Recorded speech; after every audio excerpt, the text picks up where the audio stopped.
ശ്രദ്ധിക്കുക. നേരത്തെ ടൈമറുമായിട്ട് ബന്ധപ്പെട്ട് നമ്മൾ ചില രജിസ്റ്റർ പറഞ്ഞതുപോലെ തന്നെ ഇന്ററപ്റ്റ് എനേബിൾ രജിസ്റ്ററുമായിട്ട് ബന്ധപ്പെട്ടും ചില രജിസ്റ്റേഴ്സ് ഉണ്ട്. അതായത് ഈ പറഞ്ഞ സ്പെഷ്യൽ ഫംഗ്ഷൻ രജിസ്റ്ററിന്റെ കേസാണ് ഞാൻ പറഞ്ഞത്. അതിൽ ഒരു രജിസ്റ്ററാണ് ഇന്ററപ്റ്റ് എനേബിൾ രജിസ്റ്റർ എന്ന് പറയുന്നത്.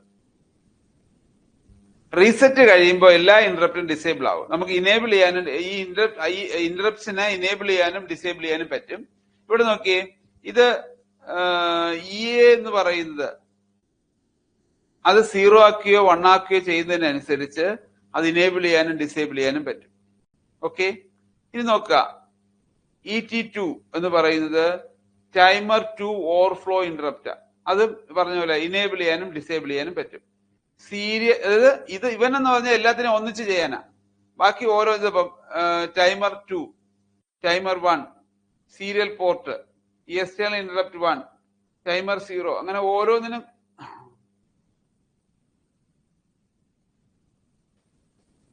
ഇത് ടൈമർ 0ക്കുള്ളതാ, ഇത് എക്സ്റ്റേണൽ ഇന്ററപ്റ്റ് 1നുള്ളതാ, ഇത് ടൈമർ 1നുള്ളതാണ്. അതുപോലെ തന്നെ എക്സ്റ്റേണൽ ഇന്ററപ്റ്റ് 0ക്കുള്ളതാ. അപ്പോ അങ്ങനെ ഓരോന്നിനെയും കറസ്പോണ്ടിംഗ്ലി അതിനെ കൺട്രോൾ ചെയ്യാൻ പറ്റും ബൈ യൂസിങ് ദിസ് രജിസ്റ്റർ. അതായത് കറസ്പോണ്ടിങ് ടൈമേഴ്സിനെ കൺട്രോൾ ചെയ്യുക, ടൈമർ അല്ല, ഓരോ ഇന്ററപ്റ്റിനെയും കൺട്രോൾ ചെയ്യുക. എക്സ്റ്റേണൽ നമുക്കറിയാം ടൈമർ 0, ടൈമർ 1 എന്ന് പറയുന്ന ഓരോ അത് ഓരോന്ന് ഇന്ററപ്റ്റ് ആയിട്ട് വർക്ക് ചെയ്യുക, ഇന്ററപ്റ്റ് ആയിട്ട് ആക്ഷൻ നടക്കുക. അതുമായിട്ട് ബന്ധപ്പെട്ട ഇന്ററപ്റ്റ് ഉണ്ട്, ആ ഇന്ററപ്റ്റിനെ ഡിസേബിൾ ചെയ്യുക അല്ലെങ്കിൽ ഇനേബിൾ ചെയ്യുക. അതുപോലെ സീരിയൽ കമ്മ്യൂണിക്കേഷൻ, അതുമായിട്ട് ബന്ധപ്പെട്ട ഇന്ററപ്റ്റ് ഉണ്ട്, അല്ലാതെ വർക്ക് നമ്മൾ രജിസ്റ്റേഴ്സ് ഉണ്ട്, അതുപോലെ തന്നെ ഇന്ററപ്റ്റ് ആയിട്ട് വർക്ക് ചെയ്യുന്നുണ്ട്, ഇന്ററപ്റ്റ് ആയിട്ട് മാറും. അപ്പൊ ഇന്ററപ്റ്റ് ആയിട്ട് മാറുമ്പോൾ അതിനെ ഇനേബിൾ ചെയ്യാൻ ഡിസേബിൾ ചെയ്യാൻ പറ്റും. അതിനും ഈ രജിസ്റ്ററിലാണ് അതിന് പോർട്ട് ഉള്ളത്. ക്ലിയർ? എക്സ്റ്റേണൽ ഇന്ററപ്റ്റിന്റെ 2 ബിറ്റ്, ടൈമറുമായിട്ട് ബന്ധപ്പെട്ട 2 ബിറ്റ്, സീരിയൽ കമ്മ്യൂണിക്കേഷന്റെ 1 ബിറ്റ്, പിന്നെ ഈ പറഞ്ഞിട്ടുള്ള ET2 എന്ന് പറഞ്ഞിരിക്കുന്നത് ആക്ച്വലി നമ്മുടെ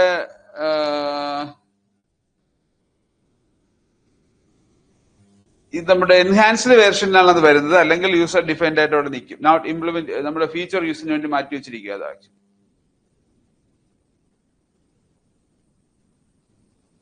ഒരു സിമ്പിൾ എക്സാമ്പിൾ പറഞ്ഞാല് സെറ്റ് ബി IE.7 എന്ന് പറഞ്ഞിരിക്കുന്നത്, നേരത്തെ പറഞ്ഞു ഈ ഒരു ബിറ്റ് IE. ഇതാണ് IE രജിസ്റ്റർ, IE.7 എന്ന ഈ ബിറ്റാ. അപ്പൊ ഇങ്ങനെ പറഞ്ഞാൽ സെറ്റ് ബി IE.7 എന്ന് പറഞ്ഞാൽ ഈ പർട്ടിക്കുലർ ബിറ്റ് 1 ആവും എന്ന് പറഞ്ഞാൽ എല്ലാ ഇന്ററപ്റ്റും ഇനേബിൾ ചെയ്യുന്നു. അതുപോലെ തന്നെ ഓരോന്നും കറസ്പോണ്ടിങ് പറയുകയാണ്. നമ്മൾ ഈ പറഞ്ഞത് ഇത്രയും കാര്യങ്ങൾ 1, 0, 1, 2, 3, 4, 0, 1, 2, 3, 4. ഇവൻ ആക്ച്വലി ഫ്യൂച്ചർ യൂസിനുള്ളതാണ്, ഇത് എൻഹാൻസ്ഡ് വെർഷനിലുള്ളതാണ് ടൈമർ 2 എന്ന് പറഞ്ഞിരിക്കുന്നത്. ആക്ച്വലി ടൈമർ 0, ടൈമർ 1 നമ്മുടെ കയ്യിലുള്ളൂ, 8051 അപ്പൊ ഇവിടെ നോക്കിയേ, അപ്പൊ ഈ പർട്ടിക്കുലർ ബിറ്റിനെ എനേബിൾ ചെയ്യാൻ വേണ്ടിയാണ് നമ്മൾ സെറ്റ് ബി ഇൻസ്ട്രക്ഷൻ ഉപയോഗിക്കുന്നത്. അവിടെ അപ്പൊ എന്തായാലും ഈ ഇങ്ങനെ പറഞ്ഞാലും മതി, set B EA, set B ET0, set B ET1, ആ കറസ്പോണ്ടിങ് ഇന്ററപ്റ്റ് ഏതാണോ അതിനെ എനേബിൾ ചെയ്യും ഡിസേബിൾ ചെയ്യും ചെയ്യുക.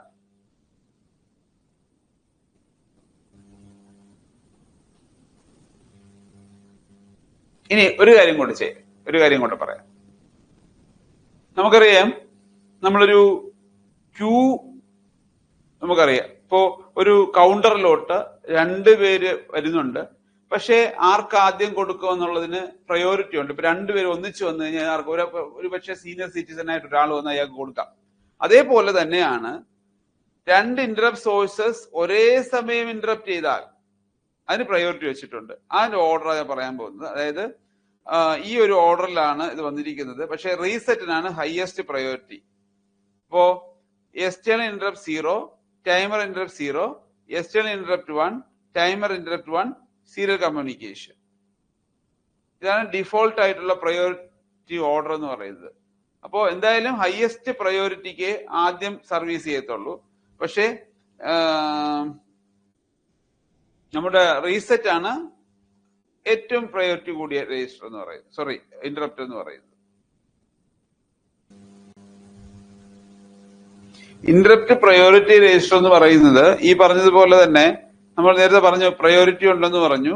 പ്രയോറിറ്റി സെറ്റ് ചെയ്യാനും അത് ഹൈയോ ലോയോ ആക്കാൻ IP രജിസ്റ്റർ ഉപയോഗിക്കും. അതായത് priority can also be set to high or low by IP register. അതാണ് നമ്മൾ അടുത്ത് പറയുന്നത്. ഇതിലുള്ള ഈ പറഞ്ഞ ആർക്ക് എന്താ ഉള്ളതെന്ന് മാത്രം ഓർത്തിരുന്നാൽ മതി. അതായത് ഇത് 8052 എന്ന് പറയുന്ന മൈക്രോ കൺട്രോളിലുള്ളതാണ് ഈ പറഞ്ഞ ടൈമർ 2 എന്ന് പറയുന്നത്.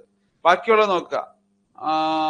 4 IP4 serial port, IP3 timer 1, IP2 STL interrupt 1, IP1 timer 0 interrupt, IP0 STL interrupt. അപ്പൊ അങ്ങനെ പ്രയോറിറ്റി ഹൈയും ലോയും ആക്കാനും ഇത് ചെയ്യാൻ പറ്റും. ഓക്കെ,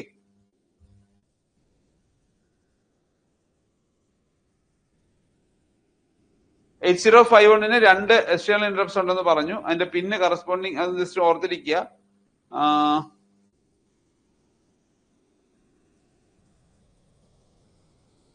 ഏകദേശം 8051 സംബന്ധിച്ചിടത്തോളം ഇന്ററപ്റ്റ്സ് ഏതൊക്കെയെന്ന് ഞാൻ പറഞ്ഞു. ടൈമർ ഉണ്ടെന്ന് പറഞ്ഞു, അതിന്റെ ബിറ്റ് പാറ്റേൺ പറഞ്ഞു, അതിന്റെ രജിസ്റ്റേഴ്സ് ടീമോഡ് രജിസ്റ്റർ, ടൈമർ കൺട്രോൾ രജിസ്റ്ററിനെ പറ്റിയൊക്കെ ഞാൻ പറഞ്ഞു. അപ്പൊ ഇനി ജസ്റ്റ് നമ്മൾ ഇൻസ്ട്രക്ഷൻ ലെവലിലോട്ട് അതിലൊരു ഇൻട്രൊഡക്ഷൻ തുടങ്ങി വെക്കുവാണ് ഞാൻ തൽക്കാലം.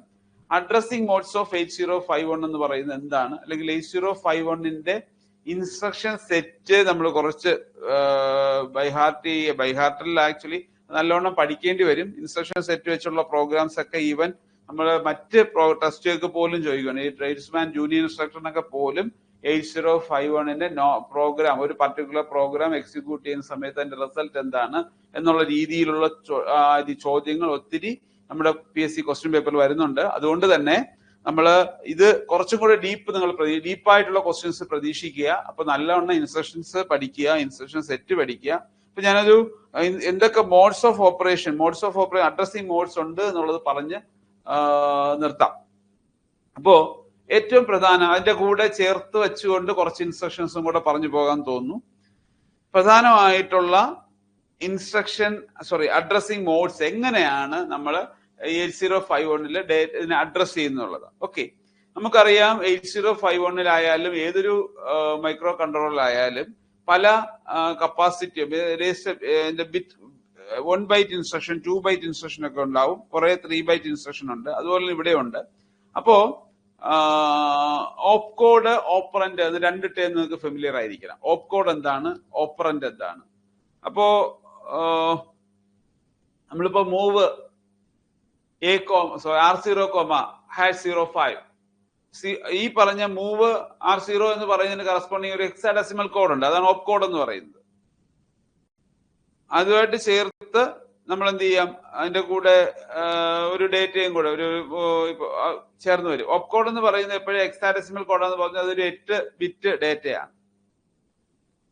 6 അഡ്രസ്സിംഗ് മോഡ്സ് നമ്മൾ പ്രത്യേകിച്ച് ഓർക്കുന്നത്. ഒന്ന് immediate addressing mode, register addressing mode, direct addressing mode, register indirect addressing mode, indexed addressing mode, employed addressing mode. അപ്പോ ഒരു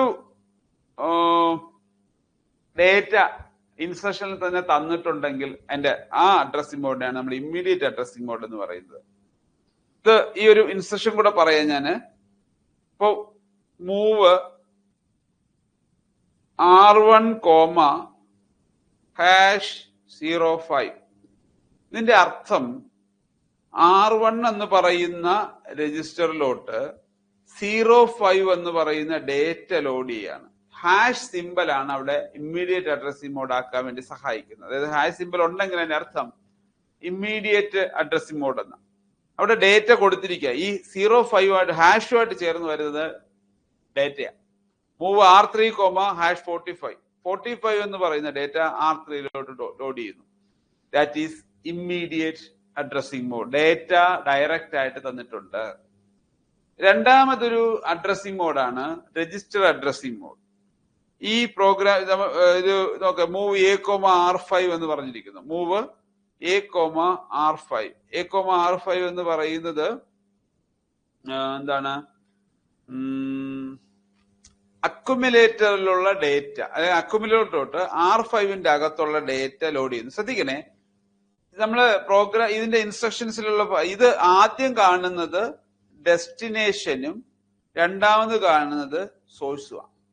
ഇവിടെ കാണുന്നത് ഡെസ്റ്റിനേഷൻ. അതായത് ഇപ്പൊ മൂവ് R3, #45 എന്ന് പറയുന്നത് 45 എന്ന് പറയുന്ന ഡേറ്റയാണ് നമ്മൾ R3 ലോഡ് ചെയ്യുന്നത്. അപ്പോൾ അങ്ങനെ വരുന്ന സമയത്ത് ഈ പറഞ്ഞ ഡേറ്റ, ഈ 45 എന്ന് പറയുന്ന ഡേറ്റ R3 ലോഡ് ചെയ്യുന്നു. ഈ ഡെസ്റ്റിനി അത് ശ്രദ്ധിക്കാം. അടുത്ത് പറഞ്ഞ R5 അകത്തുള്ള ഡേറ്റ അക്യുമുലേറ്ററിലോട്ട് ലോഡ് ചെയ്യും. തിരിഞ്ഞല്ല ചിന്തിക്കേണ്ടത്. എയിൽ നിന്നുള്ള R5 അല്ല പോകുന്നത്. പഴയ ഓർമ്മ ഉള്ളവരും ഇപ്പൊ ഫെമിലിയർ ആയിരിക്കുന്നവർക്ക് ഇത് പ്രശ്നമില്ല. പക്ഷെ നമ്മൾ കുറെ നാൾ കഴിഞ്ഞതിന് ശേഷം ഇത് നോക്കുന്നവർക്ക് ചിലപ്പോൾ കൺഫ്യൂഷൻ ഉണ്ടാവും. ഒരു പഠിച്ചിട്ടില്ലാത്തവരും ഉണ്ടാവും. ചിലപ്പോൾ മൈക്രോ കൺട്രോളറൊക്കെ വെറുത്തുപോയ സബ്ജക്റ്റ് ആയിട്ടുള്ള മാറ്റി വെച്ചവരുണ്ടാവും. എന്തായാലും ഇപ്പൊ ഓർത്തിരിക്കുക, ഈ പറഞ്ഞ R5 എന്ന് പറയുമ്പോൾ R5 ഡേറ്റയാണ് അക്യുമുലേറ്ററിലോട്ട് പോകുന്നത്. ദെൻ ഞാൻ പറഞ്ഞ 2 അഡ്രസ്സിംഗ് മോഡാ പറഞ്ഞത്. ഒന്ന് ഇമ്മീഡിയറ്റ് അഡ്രസ്സിംഗ് മോഡ്, വേറെ ഒന്ന് രജിസ്റ്റർ അഡ്രസ്സിംഗ് മോഡ്. അടുത്തത് direct addressing mode. Direct addressing mode എന്ന് പറയുന്നത് ഈ സോഴ്സ് അഡ്രസ്സോ ഡെസ്റ്റിനേഷൻ അഡ്രസ്സോ അതിന്റെ ഇൻസെക്ഷനിൽ തന്നെ സ്പെസിഫൈ ചെയ്തിട്ടുണ്ടെങ്കിൽ, അപ്പോ ഇതില് ഇന്റേണൽ ഡേറ്റ മെമ്മറി മാറ്റം നമുക്ക് ഉപയോഗിക്കാൻ പറ്റും. ഇവിടുത്തെ എക്സാമ്പിൾ പറയുകയാണെങ്കിൽ മൂവ് R2, 45. മൂവ് R2, 45 എന്ന് പറയുമ്പോ 45 എന്ന് പറയുന്നത് ഒരു ലൊക്കേഷൻ അഡ്രസ് ആണ്.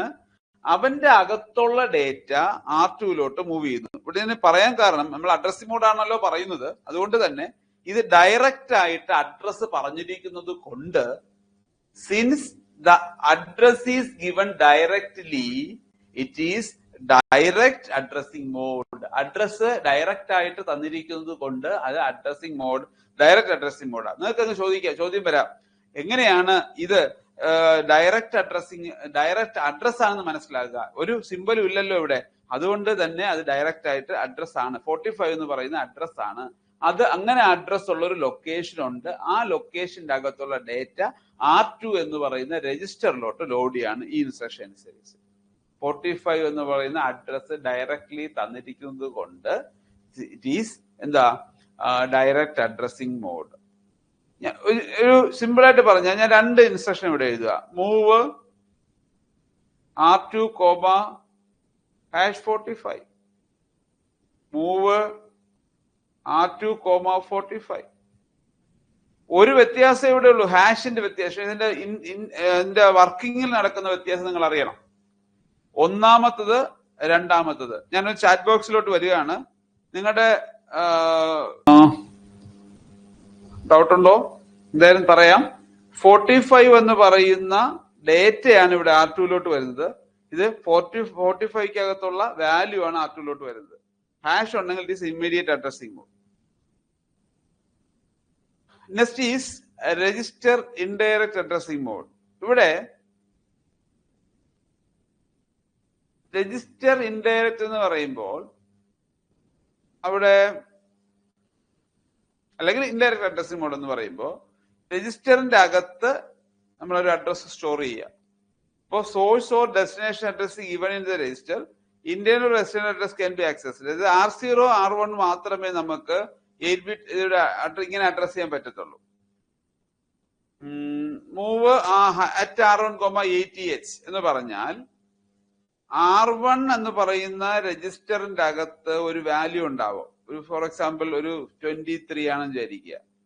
ഈ ഇൻസ്ട്രക്ഷന്റെ ഇപ്പൊ 80 എന്ന് പറയുന്ന അഡ്രസ് ഉള്ള ഒരു ലൊക്കേഷനും ഉണ്ട്. ഇതിനനുസരിച്ച് 80 എന്ന് പറയുന്ന 80 എന്ന് പറയുന്ന ഒരു അഡ്രസ് ഉള്ള ലൊക്കേഷൻ, അതിന്റെ അകത്തുള്ള വാല്യൂ, 80 എന്നുള്ള ലൊക്കേഷന്റെ അകത്തുള്ള വാല്യൂ R1ന്റെ അകത്ത് കിടക്കുന്ന ഒരു അഡ്രസ് ലൊക്കേഷനിലോട്ട് പോകും. അതായത് R1ന്റെ അകത്ത് കിടക്കുന്ന 23 അതൊരു അഡ്രസ്സാണ്. ആ ലൊക്കേഷനിലോട്ട് ഈ 80ക്ക് അകത്തുള്ള വാല്യൂ പോകും. ഇതിൽ കൂടെ പറയാം, ഇത് വളരെ ബുദ്ധിമുട്ടുള്ള, മനസ്സിലാക്കാൻ പാടുള്ള ഒരു അഡ്രസ്സിംഗ് മോഡാണ്. അതായത് R1ന്റെ കൂടെ ചേർത്ത് അറ്റ് കിടന്നാൽ അതിന്റെ അർത്ഥം R1ന്റെ അകത്ത് ഒരു അഡ്രസ്, ഒരു 8 ബിറ്റ് അഡ്രസ് സ്റ്റോർ ചെയ്തിട്ടുണ്ടെന്നാണ്. എന്തുകൊണ്ടാണ് ഞാൻ 8 ബിറ്റ് എന്ന് പറയാൻ കാരണം, R1ന് 8 ബിറ്റ് മാത്രമേ സ്റ്റോർ ചെയ്യാൻ പറ്റൂ. അതിന്റെ അകത്തുള്ളത് ഡേറ്റ ആകട്ടെ അഡ്രസ് ആകട്ടെ ഒരു വാല്യൂ ആണ്. ആ വാല്യൂവിനെ അഡ്രസ് ആയിട്ട് കണക്കാക്കുകയാണ് അറ്റ് സിമ്പൽ വെച്ചിട്ട്. അതായത് രജിസ്റ്ററിന്റെ അകത്ത് source or destination address store ചെയ്തിട്ടുണ്ട്. ഇതില് ഡെസ്റ്റിനേഷൻ അഡ്രസ്സാണ്. അപ്പൊ R1ന്റെ അകത്ത് എന്റെ എക്സാമ്പിൾ അനുസരിച്ച് 23 എന്നുള്ള വാല്യൂ സ്റ്റോർ ചെയ്തിട്ടുണ്ടെങ്കിൽ അതൊരു ഡെസ്റ്റിനേഷൻ അഡ്രസ് ആണ്. അതിന്റെ അകത്തോട്ട് 80H എന്നുള്ള വാല്യൂ ലോഡ് ചെയ്യും. Next is indexed addressing mode. Indexed addressing mode എന്ന് പറയുന്നത് സോഴ്സ് മെമ്മറി, അതായത് ഇപ്പൊ ഉദാഹരണത്തിന്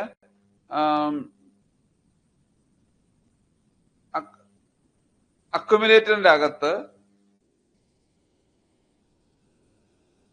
അതുമായിട്ട് ബന്ധപ്പെട്ട് അക്യുമുലേറ്റർ പ്ലസ് ഡേറ്റ DPTR എന്ന് പറയുന്ന ഒരു വാല്യൂ ഉണ്ടാവും. അതുമായിട്ട് ബന്ധപ്പെട്ട് നമ്മൾ എന്ത് ചെയ്യുക, സ്റ്റോർ ചെയ്യുക. അത് ഇൻഡെക്സ് ചെയ്ത് പോകുക. അപ്പൊ A0, A1, A2 എന്ന് പറയുന്ന പോലെ A+1, A+2, A+3, A+4 അതൊരു ആ രീതിയിൽ അഡ്രസ് ചെയ്ത് പോകുന്നതിനാണ് നമ്മൾ എന്ത് പറയുന്നത്, ഇൻഡെക്സ്ഡ് അഡ്രസ്സിംഗ് മോഡ് എന്ന് പറയുന്നത്.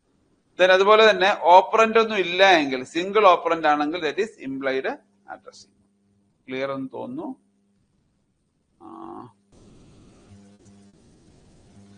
ഇൻഡെക്സ്ഡ് ഞാൻ ഒരിക്കൽ കൂടെ പറയാം. ഞാനൊരു ചെറിയൊരു പിക്ചോറിയൽ റിപ്രസെന്റേഷൻ വെച്ചിട്ട് പറയാം.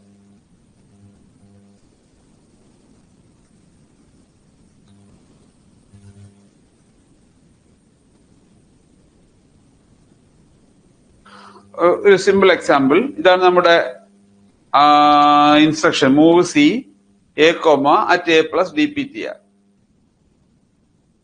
ഇപ്പോ DPTR എന്ന് പറയുന്നത് DPH ഉം DPL ഉം ഉണ്ട്. അതിനൊരു വാല്യൂ, ഫോർ എക്സാമ്പിൾ അതിന്റെ വാല്യൂ 01 FE ആണെന്ന് വിചാരിക്കുക.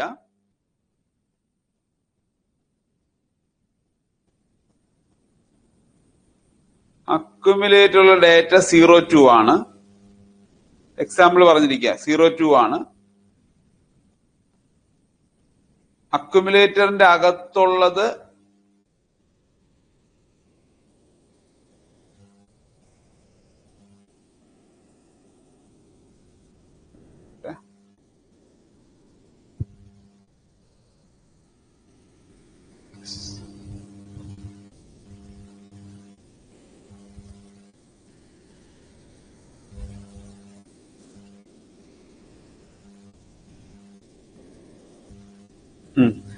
ഫോർ എക്സാമ്പിൾ അക്യുമുലേറ്ററിന്റെ അകത്തുള്ള ഡേറ്റ 02 ആ. അപ്പോ @A+DPTR @A+DPTR എന്ന് പറയുന്നത് ഈ പറഞ്ഞ മൊത്തത്തിലാ. അതായത് അക്യുമുലേറ്ററിന്റെ content 02, DPTRന്റെ content 01 FE 01 FE plus 02. 01 FE plus 02. That is F0 0 2 0. അതൊരു കൂടെ ഞാൻ ആഡ് ചെയ്ത് പറയാം.